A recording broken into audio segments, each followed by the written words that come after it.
¿Qué tal? Buen día. Soy el doctor Jesús Adrián Ulloa Hidalgo, soy médico nefrólogo. El día de hoy les voy a hablar sobre las glomerulopatías, el aspecto y el ámbito médico. Como sabemos, el riñón está formado, o la unidad principal, ya sea estructural y funcional, del mismo órgano, es la nefrona. Como vemos aquí en la imagen, son dos riñones, cada riñón tiene aproximadamente 1 millón de nefronas y las nefronas están formadas por el glomérulo y los túbulos renales. En este caso, la glomerulopatía es una afección del glomérulo. Vamos a ver directamente la histología del glomérulo. Es un acercamiento prácticamente a todo el glomérulo, donde vemos sus estructuras principales, donde es el capilar glomerular, el espacio urinario, la membrana basal y los podocitos o el epitelio renal. Un acercamiento más a la parte funcional del riñón. Aquí tenemos la membrana de barrera o la barrera de filtración glomerular. Esto podemos aquí ver en la imagen. Las estructuras rojas es el endotelio vascular. Aquí estamos viendo de muy de cerca el capilar glomerular. La parte morada es la membrana basal y las estructuras azules, es los podocitos. Entonces, juntos los tres, el endotelio, la membrana basal y los podocitos, que es el epitelio, son lo que se conoce como barrera de filtración glomerular, que esto es de suma importancia porque es donde nos basamos para ver lo de las glomerulopatías, que nos vamos a centrar en la proteinuria. Aquí podemos ver la otra imagen, ya muy de cerca un podocito, que el podocito es una estructura central pues, en este proceso de las glomerulopatías y es lo que vamos a explicar a continuación. Hablando de glomerulopatías, se pueden procesar o se pueden manifestar de diversas maneras. Puede ser una hematuria aislada, una proteinuria aislada, o podemos tener manifestaciones mucho más complejas como un síndrome nefrótico o un síndrome nefrítico, o la más grave, que es una glomerulonefritis rápidamente progresiva. En este tema estamos tratando específicamente glomerulopatías que se manifiesten como síndrome nefrótico. Entonces nos vamos a centrar a ellas mismas. Como tal, un síndrome nefrótico se define, o los criterios para definir un síndrome nefrótico es una proteinuria mayor a 3.5 gramos en 24 horas, dígase más de 3.5, o si son niños, más de 40 miligramos sobre kilogramo al día. Hipoalbuminemia, menos de 3.5 la albúmina sérica. Un edema, este edema puede ser de varias... puede ser progresivo, puede ser anasarca, o sea, que esté afectado todo el cuerpo de líquido intersticial en exceso. Y el último criterio es hiperlipidemia, ya sea hipercolesterolemia o hipertrigliceridemia. En general se concede este criterio solo con que tenga hipercolesterolemia. Con estos cuatro se conjunta el síndrome nefrótico, pero los dos que son fundamentales es la proteinuria más de 3.5 gramos y la hipoalbuminemia.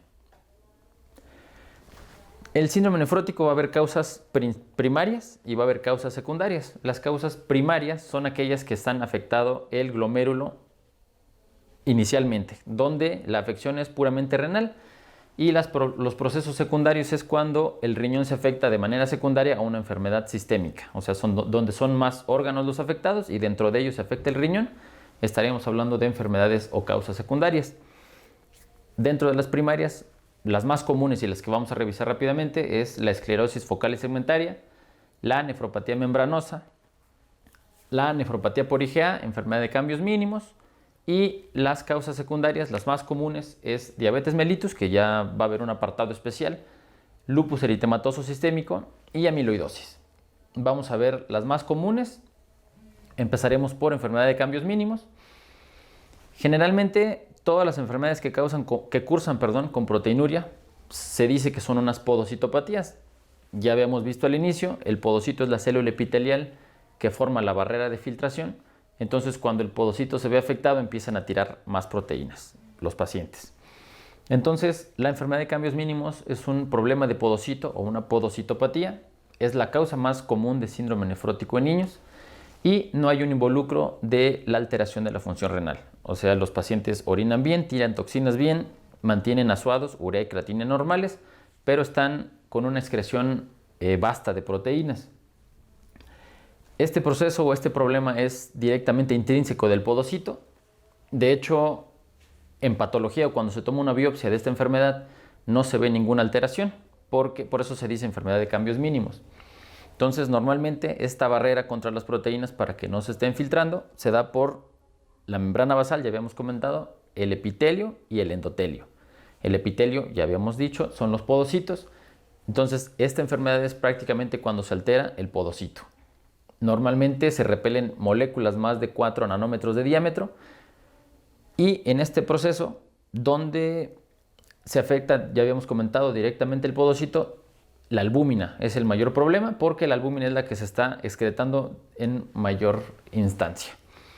Las manifestaciones clínicas, edema ya habíamos comentado, generalmente es en niños. El edema puede instaurarse en días o semanas dependiendo de la cantidad de proteínas que se tienen en orina.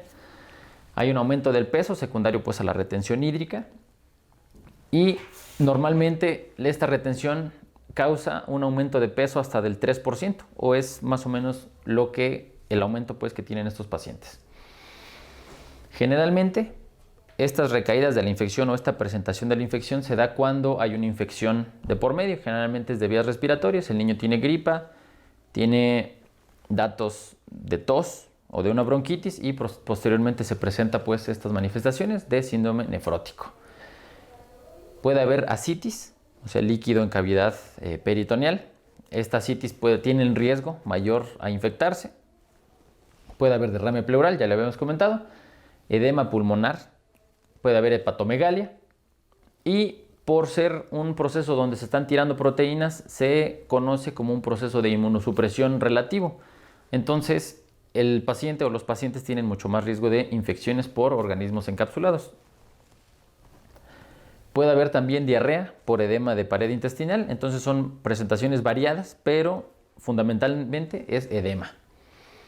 En este caso, generalmente son niños, ya habíamos comentado, hasta el 90% de los pacientes que tienen enfermedad de cambios mínimos son niños. Se trata con esteroides. Prácticamente todas las glomerulopatías que vamos a ver el día de hoy se tratan con esteroides. En este caso prednisona, 1 miligramo kilogramo al día. Aparte se tiene que tener un protector gástrico, bifosfonatos para evitar pérdidas de calcio, para evitar la osteoporosis, porque son tratamientos a largo plazo. En tratamientos de segunda línea podemos tener ciclosporina, ciclofosfamida, clorambucilo. Todos estos medicamentos son cuando el manejo de primera instancia o de primera línea no es efectivo, entonces tenemos que cambiar a medicamentos mucho más fuertes y estos medicamentos ya se conocen directamente como inmunosupresores. En el caso, vamos a pasar a la segunda patología que vamos a ver, la glomerulosclerosis focal y segmentaria. El término esclerosis es igual a cicatriz, es igual a fibrosis. Entonces, una glomerulosclerosis focal y segmentaria quiere decir que va a haber una cicatriz en menos del 50% del glomérulo, en menos del 50% de todos los glomérulos. Entonces, este proceso de cicatrización puede ser un proceso primario también, o sea, mismo del riñón, del podocito, o puede ser un proceso secundario, diverso o secundario a unas causas sistémicas o generalizadas. Dentro de las secundarias lo que podría ser es un síndrome de inmunodeficiencia adquirida o VIH, drogas como la heroína, puede ser procesos urológicos como un reflujo vesicoureteral, también procesos malignos como un cáncer pueden causar esta problemática, una esclerosis focal y segmentaria. Y dentro de los fármacos que usamos los médicos puede ser el litio, esteroides mismos también pueden causar una esclerosis focal y segmentaria, anabólicos, interferón y adriamicina, que esos directamente pues ya son para tratamientos antineoplásicos. Dentro de la patogenia de la esclerosis focal y segmentaria hablamos de pacientes que tienen una susceptibilidad genética ya de nacimiento. Hablamos de una pérdida podocitaria, ya sea de una porción del podocito o de todo el podocito en su conjunto. Vamos a tener que, debido a la pérdida del podocito, se va a perder esta misma barrera de filtración que ya habíamos comentado. Entonces, prácticamente tenemos que es una podocitopatía, igual a la enfermedad de cambios mínimos que vimos anteriormente, pero la esclerosis focal y segmentaria es mucho más severa. Por eso va a haber cicatriz. En la enfermedad de cambios mínimos no hay cicatrices, En la glomerulosclerosis focal y segmentaria sí hay cicatrices. Por eso es mucho más severa y esta tiende a progresar en enfermedad renal crónica terminal y los pacientes muy probablemente lleguen a necesitar diálisis con esta enfermedad. Se han visto que hay biomarcadores o proteínas que son específicas de esta enfermedad, sin embargo no se ha encontrado en todos los pacientes, por eso está en estudio todavía la fisiopatología de la misma. Hablando de manifestaciones clínicas propias de la enfermedad, el síndrome nefrótico se encuentra hasta en 70% de los pacientes. Los que no tienen síndrome nefrótico tienen proteinuria, que no alcanza a los 3.5 gramos al día, pero sigue siendo proteinuria. Se va a encontrar un defecto o una disfunción en la función renal, o sea, va a haber elevación de ácidos hasta en 30%. Eso es en un estadio inicial a su diagnóstico, porque la gran mayoría de los pacientes con focal y segmentaria van a ir progresando hasta llegar a diálisis. Puede haber hematuria, generalmente se manifiesta con microhematuria, y también puede haber hipoalbuminemia y dislipidemia, como ya se había comentado, parte del mismo síndrome nefrótico. El tratamiento de esta patología es frenar el deterioro renal y más que nada disminuir la proteinuria. Esta disminución de la proteinuria, en todos los casos de síndrome nefrótico hay manejos básicos de primera instancia de proteinuria, que es la dieta, disminución de sal, eso se los van a explicar posteriormente, disminución de proteínas de 24 horas. Vamos a necesitar también fármacos inmunosupresores, la prednisona es de primera elección y posteriormente, si no podemos alcanzar remisión o no se puede disminuir la proteinuria con solo la prednisona, entonces vamos a tener que usar otros manejos de la misma instancia que enfermedad de cambios mínimos. Vamos a usar prednisona y posteriormente ciclosporina. El problema aquí es que con la enfermedad de cambios mínimos es muy alta la eficacia con prednisona. En este caso de glomerulosclerosis focal y segmentaria, la eficacia con prednisona es mucho menor. Entonces tenemos un índice de respuesta más o menos de un 40%, que es muy bajo, pero es lo que se tiene que dar de manera inicial. Posteriormente ciclosporina, y si no responde ciclosporina se usa tacrolimus o ácido micofenólico, que vamos de nueva cuenta a entrar a medicamentos inmunosupresores que nos predisponen a más infecciones y son mucho más delicados pues el manejo de estos. Hablando o cambiando al tema de nefropatía membranosa, esta cambia totalmente la fisiopatología de la enfermedad.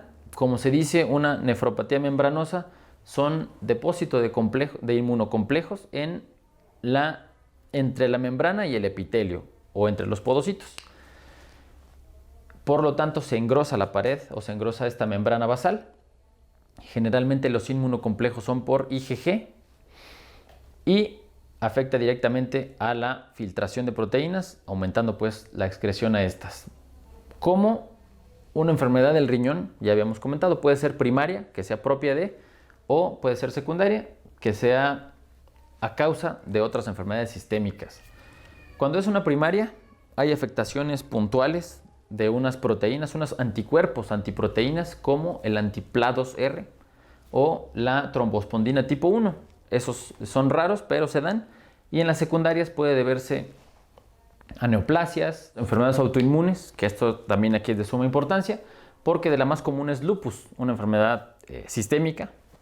Es la enfermedad autoinmune por excelencia, es la que más frecuentemente nos va a causar una nefropatía membranosa. Como otras enfermedades son enfermedades tiroideas, enfermedades por IgG4, que van aumentando en prevalencia a nivel mundial. Algunas infecciones dan nefropatía membranosa, generalmente son infecciones crónicas como hepatitis por virus B, que es mucho más frecuente. También hepatitis C. VIH puede dar nefropatía membranosa, sífilis y algunos parásitos como esquistosomiasis. Neoplasias, varias pueden dar nefropatía membranosa, dentro de las cuales la de colon, próstata, pulmón son las más comunes. Menos comunes, linfomas, leucemias y otras neoplasias aquí mostradas. Y de los fármacos, los que más se pueden manifestar como una nefropatía membranosa, si afectan al riñón, son los AINES o los antiinflamatorios no esteroideos, los que todo mundo usa, naproxeno, ibuprofeno, diclofenaco, pueden causar a largo plazo y de manera crónica una nefropatía membranosa. Entonces hay que tener en cuenta pues estos fármacos a la hora de hacer el abordaje de un paciente que está con un síndrome nefrótico para ver el diagnóstico. Hablando de la fisiopatología, ya habíamos comentado, es completamente diferente a la enfermedad de cambios mínimos y de la esclerosis focal y segmentaria, porque en esta nefropatía membranosa, como su nombre lo indica, los complejos inmunes se depositan en la membrana, pero es en el espacio subepitelial. Esto quiere decir que es entre el podocito y la membrana basal, es donde se empiezan a acumular directamente los complejos inmunes que posteriormente van a afectar la barrera de filtración y van a dejar pasar más proteínas, por lo tanto la excreción de proteínas va a aumentar considerablemente. Se dice que la nefropatía membranosa es de las patologías que más proteínas excretan en 24 horas. Se van equiparando con la focal y segmentaria, pero todavía la membranosa es la que más proteinuria hace a los pacientes.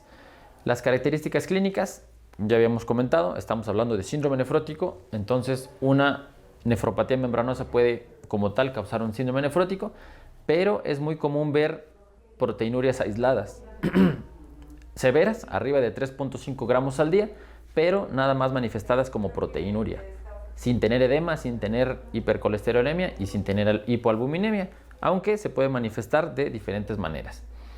El edema está hasta en un 60 al 75% de los pacientes, hipoalbuminemia de la misma manera.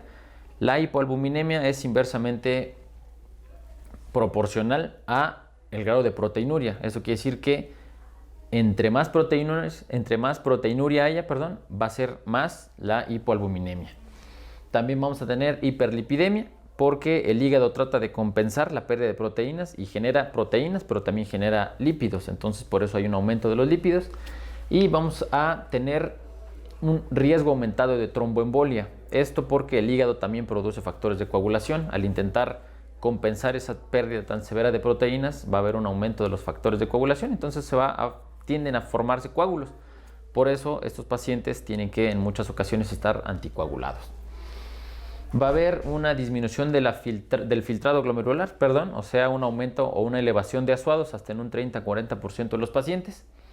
Y llegan a enfermedad terminal hasta un 10 o un 20% de los pacientes a largo plazo. Pero es más común que lleguen a enfermedad terminal por una focal y segmentaria que por una membranosa. De cualquier manera, siempre hay que estar al pendiente del grado de niveles de creatinina y azuados que tenga el paciente para acomodar o para el requerimiento proteico en la dieta. El tratamiento, ya habíamos comentado, la nefropatía membranosa puede ser primaria o secundaria. La primaria es la que necesita el tratamiento con inmunosupresores. Ya habíamos comentado, siempre de primera instancia prednisona. Posteriormente, si no funciona, prednisona con ciclofosfamida o prednisona con clorambucilo, que son el esquema inicial. Son ciclados, o sea, se cicla un mes con prednisona y un mes con ciclofosfamida, o un mes con prednisona y un mes con clorambucilo. Esto por 6 meses. De no funcionar, pasamos a ciclosporina o tacrolimus, que son los mefármacos de segunda línea. También se ha probado ácido mecofenólico y se ha probado el rituximab con resultados más o menos favorables. En dado caso que la nefropatía membranosa sea secundaria, se trata directamente la causa. Si la causa es un cáncer, se trata el cáncer. Si la causa es una infección, una hepatitis B o una hepatitis C, se trata la infección. Y siempre, en todas las causas de un síndrome nefrótico, se tienen que dar manejo inicial farmacológico antiproteinúrico, que son inhibidores de angiotensina, inhibidores de la enzima convertidora de angiotensina, puede ser inhibidores de renina, diuréticos, furosemida, hidroclorotiazida, dependiendo del grado o la severidad del edema, disminuir la sal de la dieta y disminuir también las proteínas, así como también disminuir los líquidos. Por último, vamos a ver la nefritis lúpica, que ya habíamos comentado, es un síndrome nefrótico secundario porque la afección es sistémica. La nefritis lúpica ya habíamos dicho previamente que es la enfermedad autoinmune por excelencia y se caracteriza por depósito de complejos inmunes. Puede haber estos complejos, como ya habíamos comentado, se pueden depositar en la membrana, se pueden depositar entre la membrana y el endotelio vascular o se pueden depositar en la membrana y el espacio subepitelial o por debajo de los podocitos. El lupus puede manifestarse de diversas maneras y puede simular cualquier enfermedad, entonces puede depositarse los complejos inmunes en cualquier lado, generando varios tipos o varias clases pues, de nefropatía lúpica. Hay 6 clases de nefropatía lúpica, siendo la número 1 donde hay leves alteraciones mesangiales. La número 2 hay una proliferación mesangial, todavía se considera leve. La número 3 ya es una nefritis lúpica focal. La número 4 es una nefritis lúpica difusa, donde más del 50% de los glomérulos están afectados. La clase 5 de nefritis lúpica es la nefritis lúpica membranosa, donde ya habíamos comentado de la nefritis membranosa, de la nefropatía membranosa. Una de las causas secundarias de esta nefropatía membranosa era lupus. Entonces, ahorita viendo el lupus como una enfermedad, nefritis lúpica hace síndrome nefrótico en la clase 5, que es la nefritis lúpica membranosa. Y la clase 6, que es una nefritis lúpica con esclerosis, donde prácticamente el riñón ya está todo afectado y son los pacientes que ya requieren diálisis secundario a lupus. Hablando entonces de nefritis lúpica con síndrome nefrótico, es ahí donde se engloba la enfermedad clase 5, que es la membranosa. Ya habíamos comentado, la fisiopatología de la membranosa y del lupus con membranosa prácticamente es el mismo, nada más que con el lupus o con el lupus eritematoso es una enfermedad sistémica que afecta también al riñón. En este caso, las manifestaciones clínicas: proteinuria 100% de los pacientes, un síndrome nefrótico en un 60-65% de estos. Puede haber hematuria hasta en un 80%, ya sea microscópica o macroscópica. Va a haber disminución de la función renal hasta en un 40%, y estos pacientes llegan a afectarse hasta en un 80% de esos pacientes tienen afectación de la función renal. Hipertensión hasta la mitad de los pacientes e hipercalemia o un aumento del potasio hasta en 15%. Esto hablando de el abordaje inicial, o sea, cuando se hace el diagnóstico. La enfermedad renal terminal va progresando y no solo llega al 80%, a veces prácticamente todos los pacientes que tienen una clase 3 o clase 4 van a progresar. Hasta el 80% llegan a diálisis. Entonces es una gran proporción de estos pacientes. El tratamiento es el tratamiento de lupus, de un lupus severo. Una nefritis lúpica se trata como un lupus severo, que es con esteroides. Al inicio esteroides en la vena, intravenosos, y posteriormente esteroides vía oral, 1 miligramo por kilogramo al día. Y esto va junto con fármacos inmunosupresores para inducción de la remisión de la enfermedad, ya sea ciclofosfamida o ácido mecofenólico. Todos estos tratamientos son por 6 meses, son tratamientos largos y posteriormente se cambia el manejo para disminuir la inmunosupresión muy poco a poco para que no vuelva a activarse la enfermedad. Entonces hablamos hoy de 4 glomerulopatías que se manifiestan como síndrome nefrótico, enfermedad de cambios mínimos, la nefropatía membranosa, la glomerulosclerosis focal y segmentaria, que esas 3 primeras son de síndrome nefrótico primario, y el lupus, que es un síndrome nefrótico secundario, ya habíamos comentado. Aquí hay que tener en cuenta que el tratamiento es prednisona, son esteroides prácticamente es lo mismo que prednisona, y el tratamiento es a largo plazo. Los tratamientos son más de 6 meses en la mayoría de los casos. Estas 4 glomerulopatías que vimos se tratan con esteroides.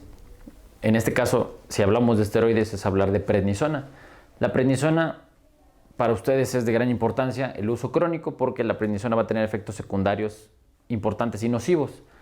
1, un aumento del peso importante. 2, una retención hídrica. Y 3, hipertensión. Todo eso con los cuales ustedes nos ayudan pues a ajustar el tratamiento dietético para alcanzar metas de tratamiento y así mejorar todavía pues más la sobrevida de los pacientes y disminuir la proteinuria. Hablando de los inmunosupresores, pues todos generan un estado de bajas defensas, con los cuales es un aumento importante del riesgo de infecciones que también hay que tener en cuenta. Más que nada son los esteroides, que los esteroides tienen efectos secundarios, pero son necesarios para tratar estas enfermedades, por lo tanto pues es un mal necesario que hay que atender. Esto sería todo, hablando de las glomerulopatías. Ya habíamos comentado cambios mínimos, focal y segmentaria, membranosa y lupus. Espero que haya sido de su agrado. Que estén muy bien.